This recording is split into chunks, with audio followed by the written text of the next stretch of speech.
ìrẹ́ ńkọ́ ẹ kú dédé àsìkò yìí o ṣé wọn kí n máa sọ pé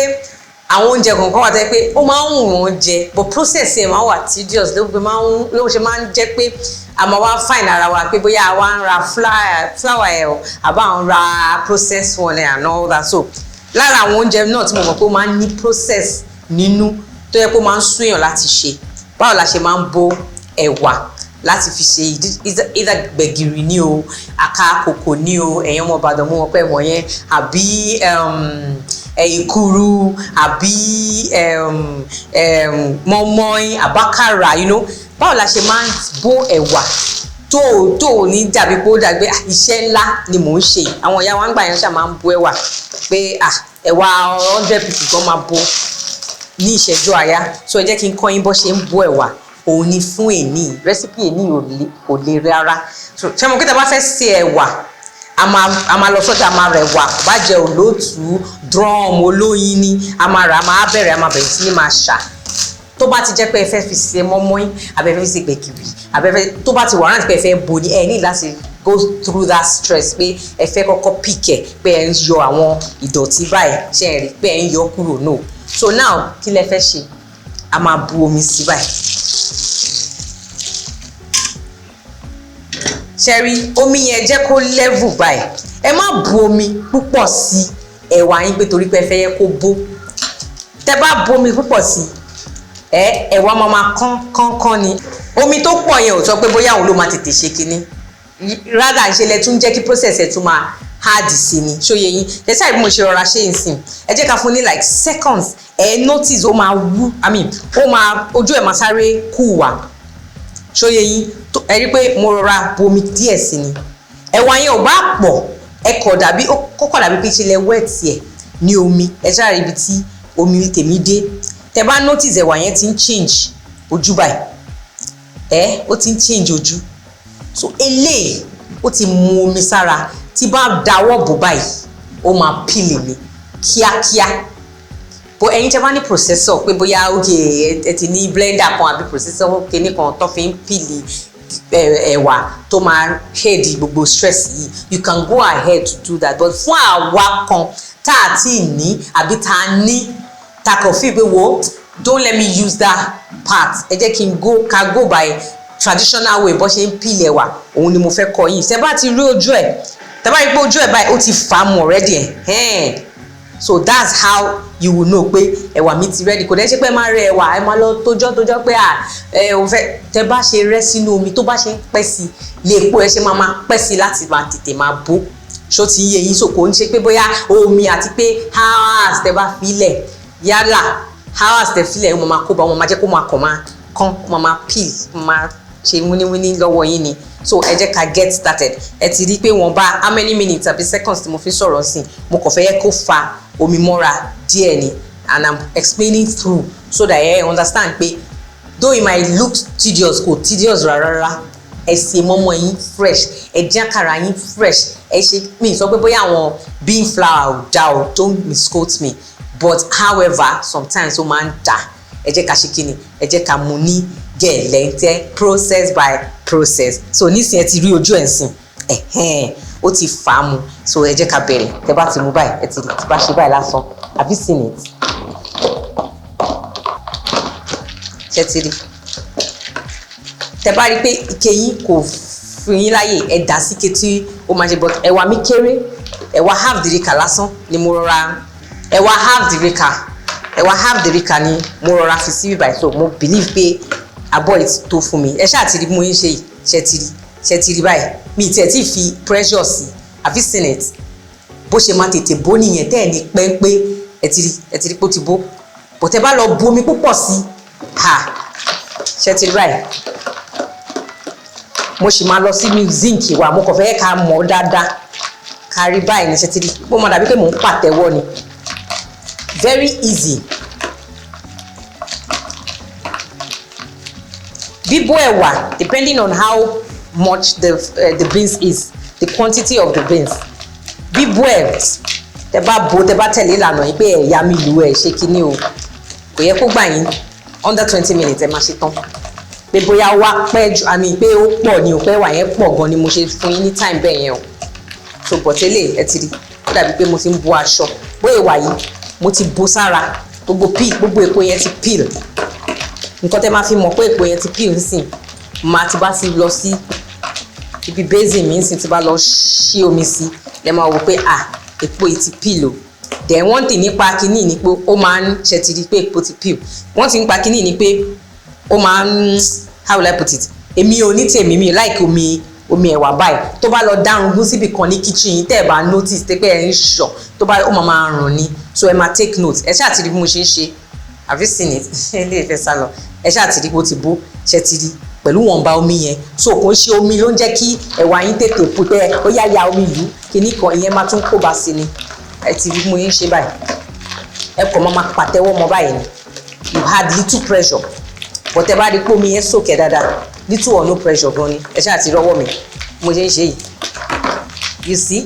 Alase ni mí ìrẹ̀ ń kọ́ wá have you to subscribe to my channel the journal don't you like what you see don't you like what you see òun lélẹ̀ ẹ ti rí báyìí bó ṣe rí nìyí mínítì ẹ̀ ń pẹ́ ó ti bó sára so ibi báyìí this first process ní kò máa endeavour láti máa bù báyìí kò bá pọ̀ kò bá jẹ́ ní báàfù ńlá ni ẹ máa bù ẹ máa turn ẹ báyìí so ó máa even ṣẹ́rí pé ó ń ta kiri ni so ẹ mú reason tí mo sọ fún yín pé tẹ́ ẹ bá ṣọ́ra tí omi ẹ̀wà bí èpo ẹ̀ bá lọ dárungún síbi side kan níbi kitchen yín tẹ́ ẹ bá mọ̀ later ẹ̀ ní láìkí offensive odor tó máa mú wá so tó bá jẹ́ mọ́mọ́ ilẹ̀ fẹ́ sè bó ṣe ń pìlì ẹ̀wà lélẹ́yìí o process ẹ̀ tó bá dẹ̀ jákàrà náà ni bó ṣe ń pìlì ẹ̀wà ni bó àwọn kan náà tó bá fẹ́ ṣe research kan wà pé àwọn kan ò kì í wọ́n pìlì ẹ̀wà àkàrà wọn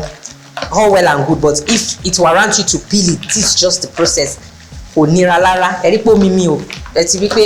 omi inú ẹ̀ òun rèé òun ni mo fi rọra ń ṣe yìí ó dẹ̀ rọra ń yí ó dẹ̀ rọra ń bó lọ òun rèé kẹ má ní bóyá mo hard pressure sí ṣe ti rí tip finger mi rè ẹ̀wà ti bó òun rè ṣe ti rí ẹ̀wà ti bó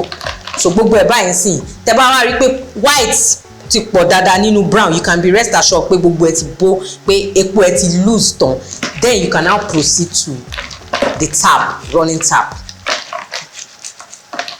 ìwọ tó bá dẹ̀ ní omi pé mi lómi jàre lómi ilé omi ò ràn or something pílà rẹ̀ ó ti dẹ̀ ni pé white máa pọ̀ ju brown lọ ẹ ti rí báyìí so nísìn màá wá move lọ sí di tap mi alright so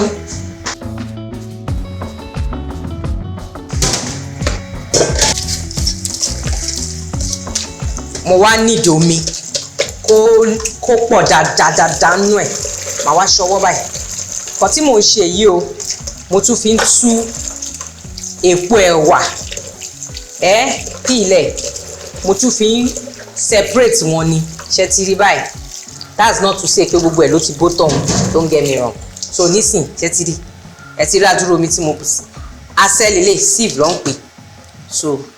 ẹ máa wá ṣe kí ni ẹ yọ báyìí so omi tó pọ̀ sí yẹn òun ló máa bá yín ló máa bá yín differentiate ló máa separate rather ló máa separate ẹ̀wà àti èpo ẹ̀ ṣe ti rí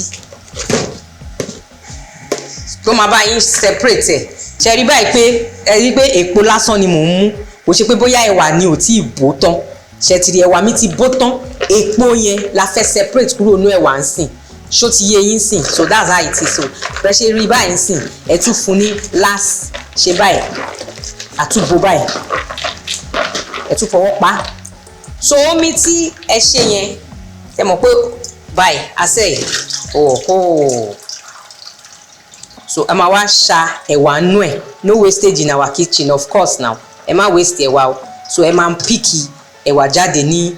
inú ẹ̀ ṣẹ̀ṣẹ̀ ráwọn ẹ̀wà nú epo yìí àfi sínú ẹ̀wà yẹn nínú bóòlù yẹn àtúpìkẹ̀ so kò sẹ́wà mọ́ nínú ẹ̀ báyìí ní tèmi kò sẹ́wà mọ́ nínú ẹ̀ báyìí èpo lásán ni màá wá kó èpo yẹn báyìí ṣó yé màá kó èpo yẹn màá fún màá dà sínú dustbin mi so yẹn ti lọ bẹ́ẹ̀ yẹn so ìwọ tó bá mọ̀ pé ò lómi nísìnyí mo fẹ́ fi process kan wọ̀nyí tó bá mọ̀ pé ẹ̀ lómi púpọ̀ nílé pé láti máa waste omi ó dẹ̀ wùn yín kẹ́ bó ẹ̀wà ṣẹ́rí omi yìí ẹ má dànù òun lẹ tún máa continue instead of opening your tap every time pé ẹ ń fọ omi yìí o òun lẹ máa wá dà sínú ẹ̀wà yẹn padà again ṣó ti yé yín ẹ ti rí ẹ rí ìsàlẹ̀ ẹ máa wá dà ìsàlẹ̀ yẹn ni ṣó yé ẹ máa wá gbé báyìí again ẹ tún fọwọ́ yín fọ so ẹ máa repeat omi yẹn fún àwa ẹ̀yin tẹ̀ láǹfààní pé bóyá omi pọ̀ pé ẹ ní omi púpọ̀ ńlé ó dẹ̀ wùn yín kẹ́ bó ẹ̀wà so ẹ máa repeat ẹ máa reuse omi yìí fún like 3 to 4 times láti lè jẹ́ kẹ́ rí pé òkè o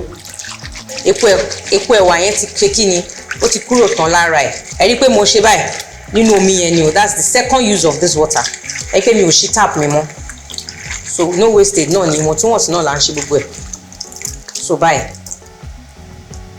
nǹkan tá a ṣe tí omi fi pọ̀ ni pé ẹ̀wà máa sinlẹ̀ epo náà máa wá ṣe báyìí a máa tún wá dà báyìí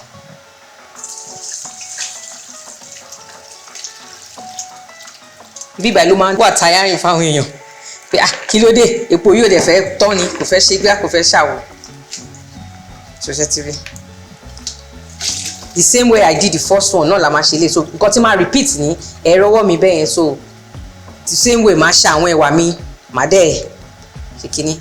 this water is still clean for me I'm still going to reuse the water so máa tún bò báyìí mi ní sì fomi sí máa tún bò so that epo ẹ̀wà mi á mọ́ tónítóní so ẹ máa rí bí mo ṣe máa ṣe process yẹn ni.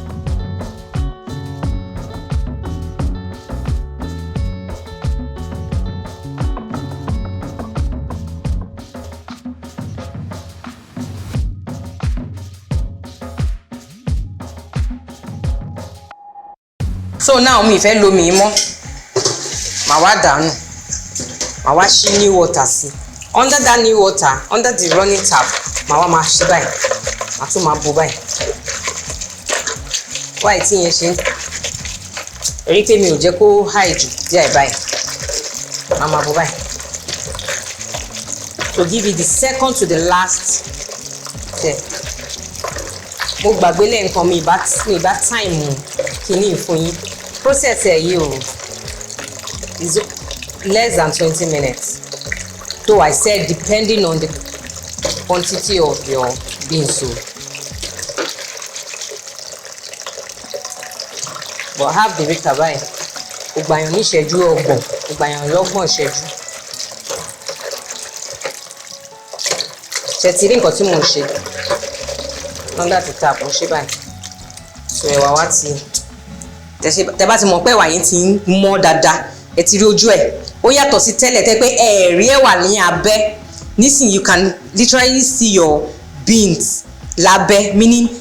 àwọn ṣàfihàn àbí kílẹ̀ ń pè àwọn èpo ẹ̀wà yẹn ó ti ń tán kúrò lára ẹ̀ bọ̀ ó kù díẹ̀ àwọn míì máa ń lọ ọmọ báyìí wọ́n á ní ṣe bẹ́ẹ̀ èpo ẹ̀wà náà ó dá lára but èmi máa ń like ẹ̀wà mi kó mọ́ tónítóní so màá tún ṣe báyìí màá wá dà. mo ń fi ọwọ́ sí ni so that màá lè catch àwọn ẹ̀wà yẹn kó má fò lọ mọ́ kínní.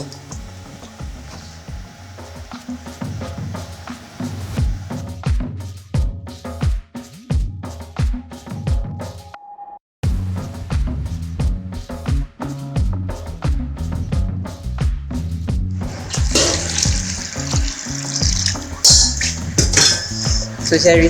omi yìí máa mọ́ sí ni every time omi yẹn gbọ́dọ̀ máa mọ́ omi yẹn bá ti mọ́ dáadáa ní dáadáa you can proceed to store your beans or proceed with whatever thing tẹ́ bá fẹ́ fi sí ìbá jẹ́ mọ́mọ́ ni o ìbá jẹ́ èkuru ni o ìbá jẹ́ àkàrà ìbá jẹ́ àkàrà ni bẹ́ẹ̀ ni elépo ni olóróró ni you can proceed ẹ rí pé ó ti mọ́ so ẹ jẹ́ kí n ṣe final washing ẹ̀.